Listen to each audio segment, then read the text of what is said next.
gurihii deegaanka ee cusbaa ee degmadani ceelba dhawaanta loo soo doortay ayaa maanta ku doortay degmadani ceelba ee gobolka Sanaag gudoomiye iyo gudoomiye xigeen iyo waliba xogeyntii golaha deegaanka ee degmadani ceelba waxaana doorashadaasi ka soo qayb galay goortida xafiiska xaqsoor iyo bulshada qaybaheeda kala duwan maayirka degmadani ceelba ee gobolka Sanaag ayaa waxa uu tartamayay Xuseen Indhadeero iyo Hayba Axmed Sharac Cabdalla halka ay gudoomiye xigeenkana u tartamayeen ilaa iyo 3 nin xilka maayirnimo ee sanadan soo socda waxa ku guuleystay cod gacantaaga kuna guuleystay Hayba Axmed Sharac Cabdalla halka ay laba ka mid ah labadii dadkii u tartamayay xilka maayir ku xigeen ee degmadani ceelba ee gobolka Sanaag ayaa waxay u kaftameen Xaaji Maxamed Salaad Weyrax waana halka waxaan u taagnaa oo la soo imaday aan musharax u soo galay xilka maayir ku xigeenimo ee gobolka Sanaag ee degmada ceelba anigoo uga tanaasulay Xaaji Maxamed Salaad Weyrax oo aqoonyahan oday weyna waa ka soo shaqeynay waxaan u dooranay maayir iyo maayir ku xigeen iyo xoghayn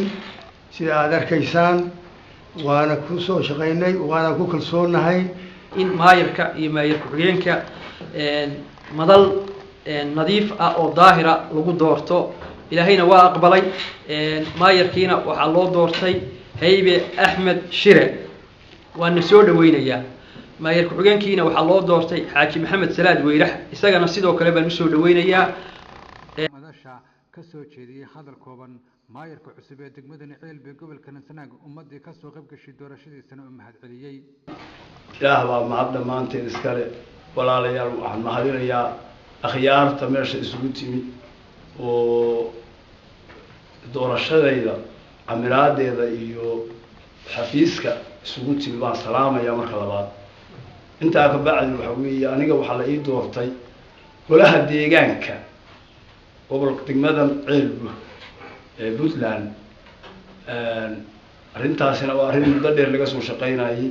sidaad u aragtaa nin shacabkeeda iyo garbaheeda iyo gudoonkeedaba anna waxa weeye xilka la ii doortay ilaahay waxaan ka baryayaa inuu samigu ceebayn xil umadeed baa la saaray inuu ilaahay isaga wax qabto awood leh ila qabto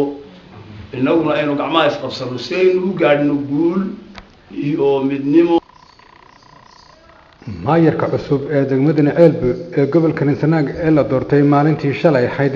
ayaa isla saakaba wuxuu u ambabaxay waqti ballaaran oo hogaaminayo kaamboolka qoryo guban oo ay ku nool yihiin qoysas ay ka dhameysay abaartii sima xoolihii ay dabada ka wateen waxayna uga warameen safarkooda ay maanta ugu yimaadeen iyo sidii loo soo doortay maalintii shalay ahayd kadibna waxa warcelin uga sameeyay bulshadii deganeed kaamboolkaasi qoryo guban meeshan aynu dhex joogno oo aad aragtaa kaamakan dadkii abaartii sima xoolaha ka dhameysay gurmad xigtadu urursay baa guryaha la isugu soo ururiyay sidii bayna halkaa u joogaan ilaahay bay marti u yihiin gargaar bini aadan ma qabaan gargaar ilaahay waa kay ka nool yihiin aad ku aragtaa laakiin meel la waxa booqashadeeduna waxay ahayd inaan ku soo waxlo xaaladooda si joogto waxay qabaan sidooda u soo celiyo oo ilaahay risaaqo baan wax uga baryayna annaguna sacaalka halka aan maanta ku nimo kii koobaad oo aan soo baxno oo noogu horeeyay annagoo shaaqo la doortay inaanu soo qabno halkan waan u baahanay meelaha iyo ugu ilaa iyo abaarta ka hore sima dadkaas oo halka la gaartay oo laga hayaamay sidii looga hayaamayna u jooga wax gargaara oo bini aadan leeyahay aanay ku haysan meesha oo lagu ogeyn annagoo wafti ballaarana waxaanu tagnay meesha laga baran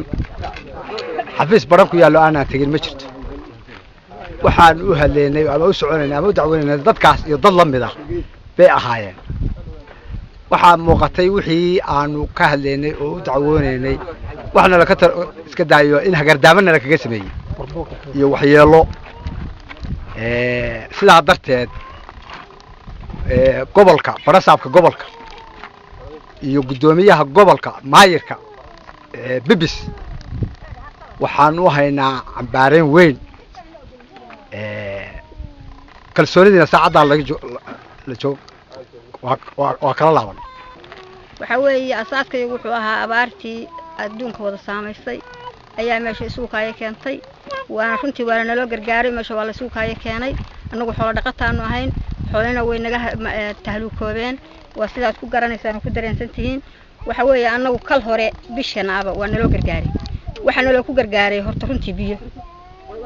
biyaha kal hore waa nala ka waraabin jiray haddii ka soo waaday oo maxaan ku radaa guug kal hore guugii soo galay